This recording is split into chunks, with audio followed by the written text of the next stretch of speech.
Look at this thing. You put it in a vise and you still need to clamp these ends because it's so long it'll leak out the sides. I'm gonna shoot up some spiffy colors. I'll just show you what I shoot. I have ambitious plans for this, even though the fishing's garbage right now. There's so much plastic. Oh my goodness. That's gonna need to be topped off.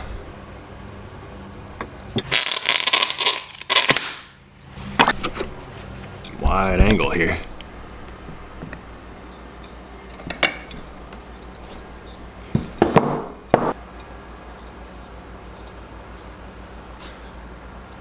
That laminated strangely well for being so long. So much needed to laminate there and it did. That's awesome. Apparently you can roll these up and let them kind of cure that way and it'll be a big curly worm instead of a long straight one. I think I'll do that. I plan on going to a spillway.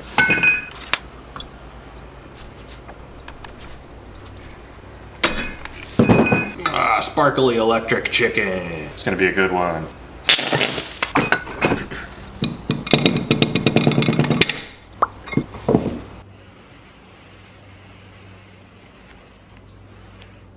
That's a good color. Kind of went orangish where there was chartreuse and a bright pink. Spillway fish need some assistance seeing stuff sometimes, so that'll be good. It'll be nice and squiggly when we go to use them. One more. Let's get a light on this.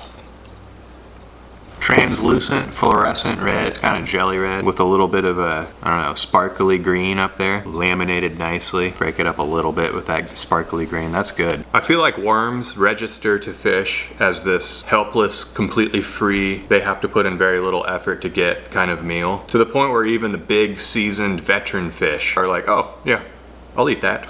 They provoke very little suspicion. So a 16-incher, I think we'll still get bit just fine. But a spillway fish, that'd be extra sick nasty, bro. Let's go try to make it happen. Just bought way too much at the Fleet Farm. As I was walking back to the truck, I was slowly realizing there's probably less snag potential with this setup. It's gonna have like the Wacky Rig O-ring, tungsten nail weight in the bottom, kind of like a wacky hook. $70 later. Let's go to the spillway. Kind of nervous. What if it doesn't work? Yeah. I think I'll just bring the spinner, something with a little bit more give. I've never one-wheeled to this spot.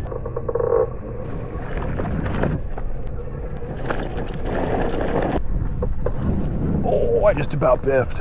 It just shut off right there. That's crazy.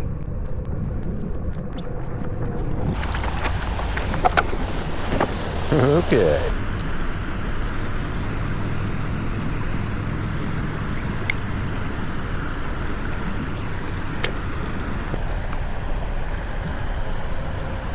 Gonna do that. Put a nail weight on that side.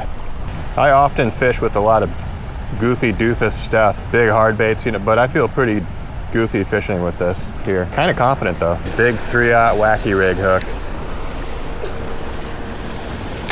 Okay, I need to give it like tiny twitches because it sits on the bottom pretty nice actually. We'll get lucky eventually. Different color. Ooh, that was a fish. Oh man. Damn. Okay, technique's not working. Let's change it up for a second. Fish with something small, see if the fish will bite.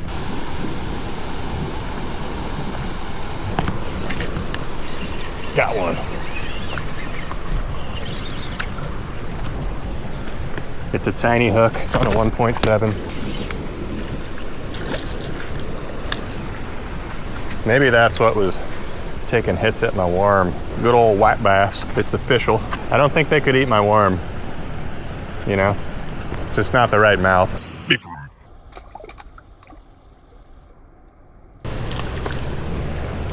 Tiny guy. Smallie. I think that's the smallest smallie so far this year on the 1.7. Be free.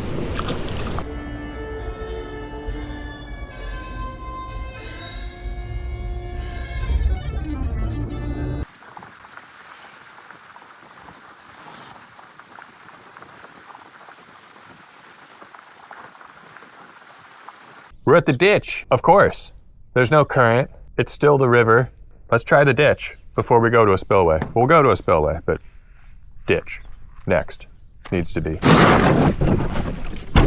I'm gonna get 2 rigged up. 1 more natural and 1 electric chicken.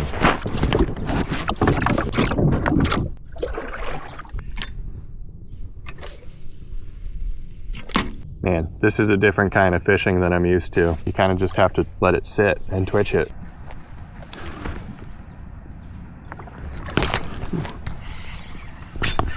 Fish on. What in the world? It's tiny.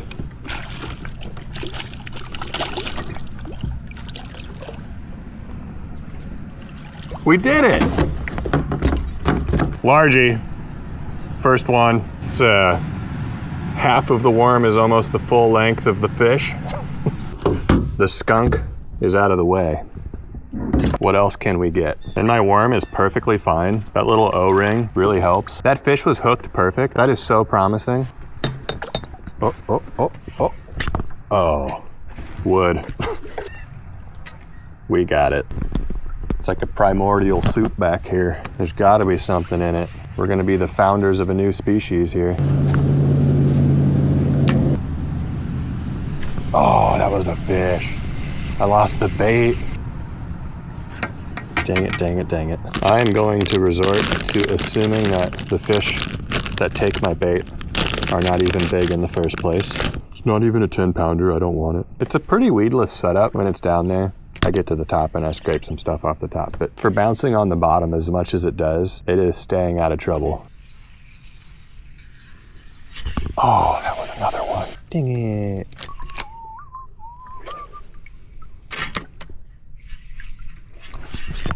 Oh, dang it. We just about topwatered a bass right there on a 16-inch worm.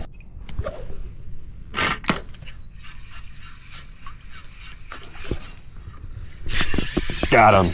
We did it. Oh! How is it coming off? This is just a hook. Let's calm down, cast somewhere else for a little while. We'll get one. I thought I set that hook real good. I guess it is a little dull. Let's throw a different color at him. Nice fresh hook.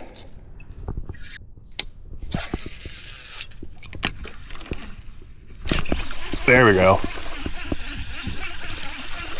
Sharp hook, that's what we needed. Look at that. No way. Look at where it got hooked. Perfectly.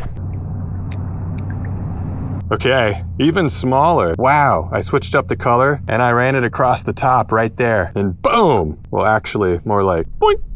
This guy got it. That is not what I was expecting to catch while fishing with the 16-inch spaghetti worm. Be free.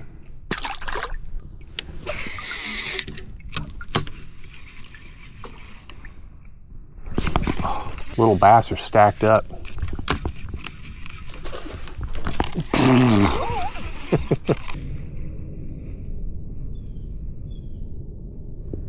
Oh, such a bummer when you lose those. Such a bummer. I'm getting some good luck on the translucent fluorescent red. A lot of bites.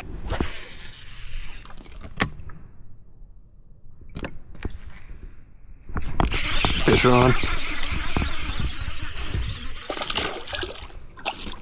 Wow. We're getting these little guys. So, okay, it can catch the dinks. That's official. I'm gonna go to some different spots, I think. Spillways. Be free. Go see if your mom's hungry.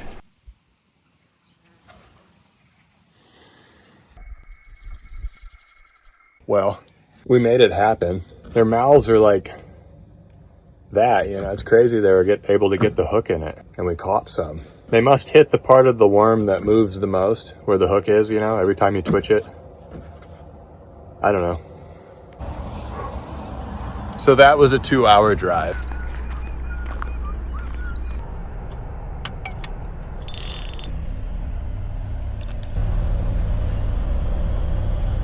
We're getting nibbles. That was the first bite so far. This might be the perfect spillway because there's not a ton of water moving through it and it's kind of deep in one spot. I can drop my worm down. Let's get down there.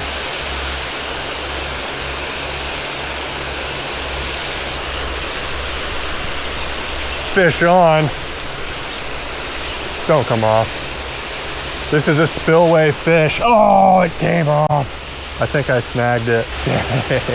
Ah, that is so discouraging. Because yeah, I never felt the bump and I never set the hook. I just started reeling. Here we go. The last chance for the spaghetti worm. Will it pull off a miracle?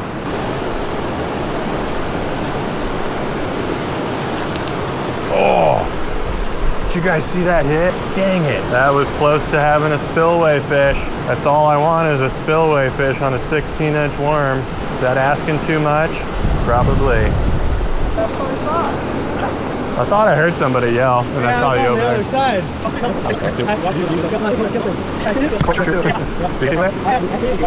I got a spaghetti worm, 16 inches. If you want a spaghetti worm mold, epicbaitmolds.com, Jason gave me what is now my largest mold. Happy to have it. Inject your own, see what you can do with it. Apparently, it's a bit of a niche market at the moment, but people are dropping these things down. Deep, tungsten weight on one end, hook in the middle. Probably works best if you have a boat and you can see the structure down there and drop the worm next to the structure. So it's official, it's extremely difficult to catch a fish with a 16-inch worm at a spillway with a lot of current. And I had the heaviest tungsten nail weight I could find in the bottom of that thing. We got hits. Topwater, a squiggly topwater worm type bait. That's going to get hits too. That's what I think that's the main thing I found out in this video. Not the actual application of dropping it down and squiggling it down there, but like something on the top that looks like a worm that's squiggling around gets hit really quick wherever there's fish, even at spillways, 5 inches off the bank and in the backwaters. I'm sure if I went to a pond, it would have got destroyed. That's my takeaway from this video. Some sort of topwater squiggly worm. I have some bait plastic flotation additives. It'll have to be for another video. This one's already late, sorry. It's gonna happen. Leave a like for big worms, fellas. Thanks for watching. On to the next bait.